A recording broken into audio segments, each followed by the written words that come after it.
Hi everyone, and welcome to Inside Bristol. I'm your host Sheridan Nichols, and I've got Richard Enzer here with me today talking about the famous Arby's Classic Tournament, and it is the 39th year.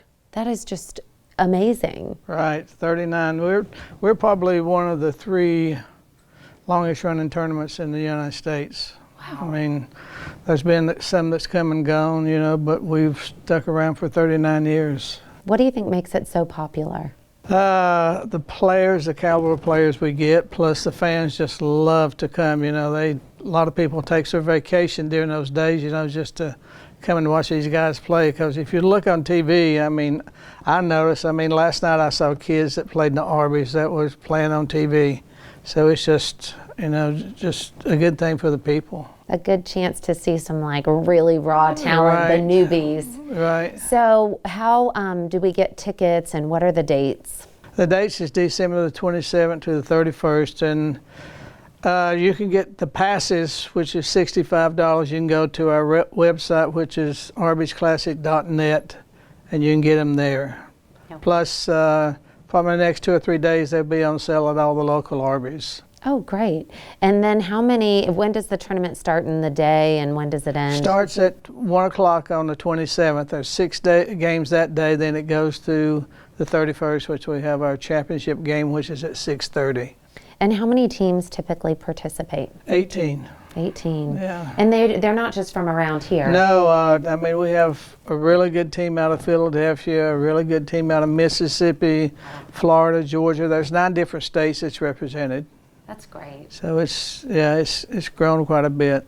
How long does it take you to kind of pull all this together? Well, I've already started on next year, so I'm just I try to get the right teams that will fit our tournament. I turn down probably 50, 60 teams that want in, but you can't get everybody in, so I try to get the ones who I think, after consulting with other people, who's the right fit for us. That's great. It's a big responsibility because I know it's a very popular event. Oh, it is, yeah. And where do you play? We play at Viking Hall. All Just in games case are you there. haven't been. Yeah. Yeah, that's great. Well, it's exciting. Anything else new going on this year at the tournament? No, but this is good. Like the lady I talked to a few minutes ago said that stocking stuffers are good to buy for your kids because it's a safe environment there, because we have a lot of policemen there. So we've never had any trouble. So if you need a stocking stuffer, get them one for the Arby's Classic. That's a great idea. All ages, good family fun, right, fantastic basketball if you love basketball. So. Right. Well, thank you so much for being on today. We appreciate it. Good luck with the tournament. All and right. don't go anywhere. We'll be right back in just a moment. Hi, everyone, and welcome back to Inside Bristol. I'm your host, Sheridan Nichols, and I've got Officer Macias with us today, and we're talking about all the do's and don'ts in the holiday seasons so that you can stay safe, keep everybody else safe, and where do we even start? I think the biggest thing right now is just making sure we have safety when we lock up the vehicles, lock up our homes, stuff like that, leave anything valuable hidden in our cars, stuff like that. We do have your typical thefts from vehicles, and it hasn't risen or anything this year, but it always happens. It's inevitable. And so we just want to make sure everyone's locking the vehicles. If you get out of the car quickly, just make sure you get that vehicle locked. And keep things out of plain sight. Yeah, absolutely. Anything valuable is going to be something somebody wants, and they're going to try to get into the vehicle. So keep things out of plain sight. If you go shopping, maybe try to put it in the rear of your vehicle, your gifts, or maybe in the trunk, something that people couldn't easily get to or see. That's right. And have this conversation with your teenager. Yes. Because, oh my goodness. Oh my gosh, yes. I have a 16-year-old driving, and he'll come in and meet me, and I'll be like, well, where's your wallet? Or I need your ID or something. And he'll be like, oh, I just left it in the car. I'm like, no. You know, but they don't know. So you really do need to have some of these conversations too. Absolutely. If you have teenagers. This time of year can just be very tough, and it can unfortunately bring out, Yes. And you see, that leads into the next thing is speeding. When people are late and stuff, the roads aren't always the best, and people will try to get to where they're going as quick as possible. But the problem is that can cause accidents, things like that, and we are enforcing the law. That's our job, obviously, is to enforce the law. So if you're going over the speed limit, you might get pulled over, and that's just going to take more time out of your day. That's going to take you from being a little bit late to a lot of bit late. So we want to take our times getting to where we're going, get there safely, things like that. And then it goes into the next thing is driving intoxicated.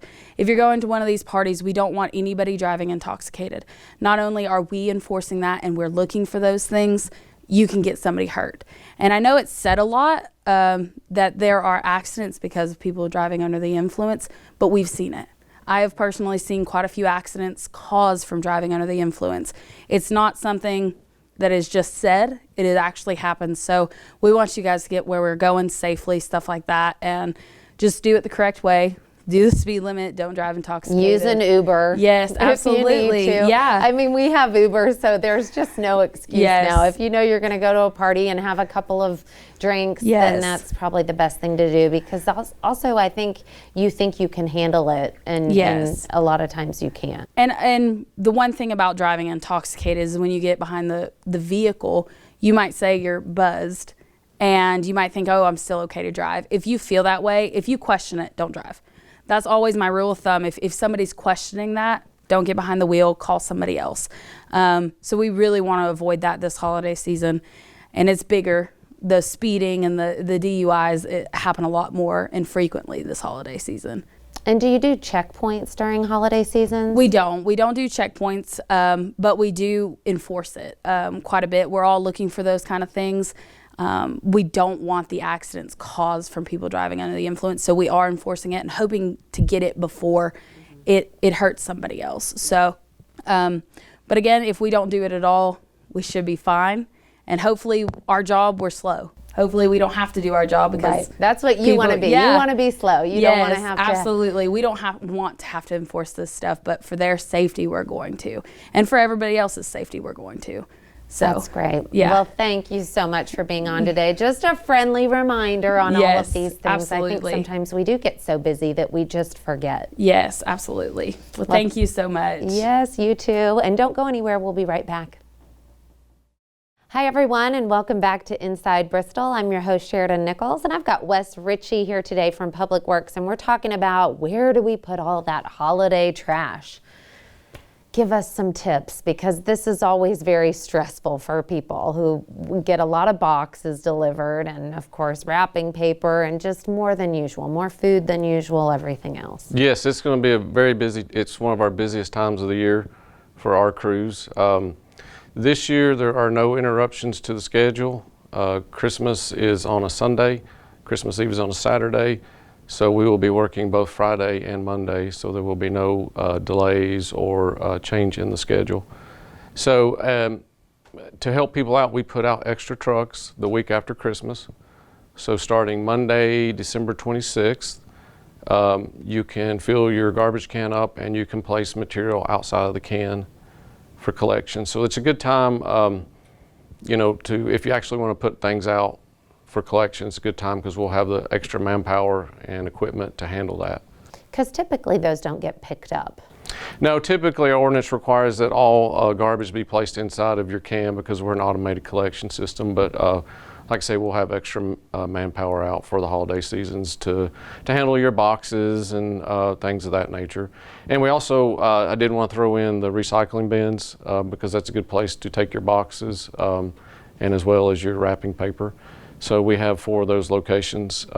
One's on Blackley Road, one is at Holston View Elementary School, one is at 2972 Broad Street, and one is on Exide Drive, directly beside the fire station.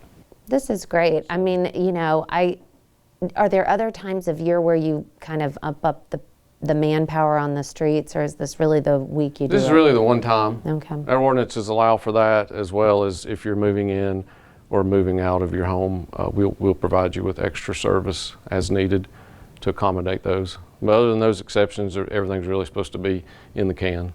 Perfect. Well, thank you so much. That gives us a little bit of options, and maybe that sigh of relief for everyone who gets those big boxes and is kind of stressing out on, oh no, how do I get rid of these? Well, now you know. Big time for deliveries this year. Yeah, this is true. Well, thank you so much for being on. Thank you. And thank you for tuning in. We'll see you next time.